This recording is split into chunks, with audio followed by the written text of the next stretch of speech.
Hey, what's up? It's Ben here. We all want to be wealthy, maybe retire on a yacht or just have the freedom to do whatever we want. But it's not always that easy. Sometimes we just don't have the funds to do it, but that doesn't mean that you can't think of ways to make more money or leverage other people's money to then invest that to create a powerful wealth building machine that will eventually help fund your future. Today, I'm going to go over 5 of the best assets to build wealth. They all involve risk, but hey, if you don't take risk in life, you can't expect it to work in your favor. So let's go over them, and they aren't in any particular order, but stay for the last one because it's a crazy asset that could skyrocket your wealth. Number 1, owning stocks. For beginners, this is easy to get started. It's as simple as downloading an investing app like Webull on your phone and just buying and holding stocks or shares of a company. Of course, some are risky and some are safe, but in the long run, we are expecting the economy to grow, and if the economy grows, it means that businesses are growing,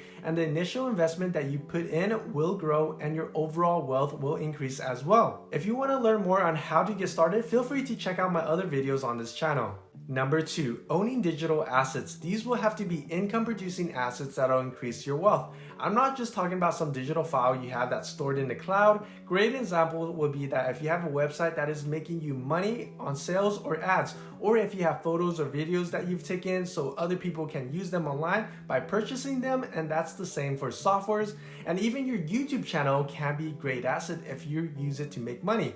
Unfortunately, my channel here isn't making any money at all, but it's okay. I'm just here to share my knowledge with you. Number 3, owning real estate. This one is my favorite because it's consistent, and if you do your analysis right, it's almost a guaranteed way to make money. I personally have one rental, and before I bought it, I knew my numbers ahead of time.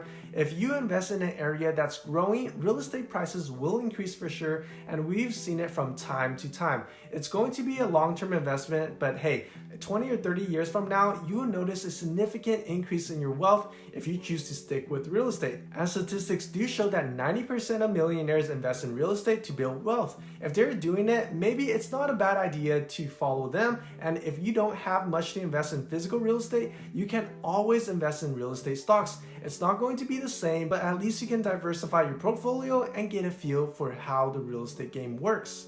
Number 4, owning businesses. Not all businesses are profitable, and that's the risky part. But without risk, you're not going to get any rewards. Some people are self-employed, and you don't want that as your ultimate goal unless you're really happy about it. Essentially, if you want freedom, you want a team in place that will help you do most of the heavy lifting for you. Then use the extra time and money to build more businesses or wealth, and you rinse and repeat until you're happy with your life. If you're just working for a company, you'll be tied down to one spot, but it's not always a bad idea to be an employee. You can save up, and when the time comes, you can start using the saved up money to start investing for your future. Number 5, owning intellectual properties. This covers all of the digital assets that I mentioned and more. This includes patents for invention, trademarks, copyright material, trade secrets, designs and system. It's basically a right given to you to continue using the ideas or concept while excluding others from using it. For example, like how Nike has a trademark on the swoosh symbol, people just can't take that symbol and place it on their products and pass it as Nike. And if they do, they'll get sued. The beauty of this is that intellectual properties will help you grow your business faster by capitalizing the opportunities. In addition, you can also license it out to people and just collect royalties from the ideas or concept. And at that point, when you get a deal like that, you just collect royalties and you'll be able to speed up your wealth building process tremendously. Overall, you notice how I didn't talk about investing in bonds, commodities, or currencies? It's because you don't really get the best bang for your buck. They are usually on the safer side, but it barely keeps up with inflation at times. And in 20 or 30 years down the road, you might see a little growth, but as of the 5 assets I've mentioned, if you invest properly, you'll see a huge growth in your wealth. And of course, this is going to be a long-term play. You can't expect to be a millionaire overnight, but if you do, remember the little guys like me and give me a shout out. Anyways, I'll catch you all later. See you next time.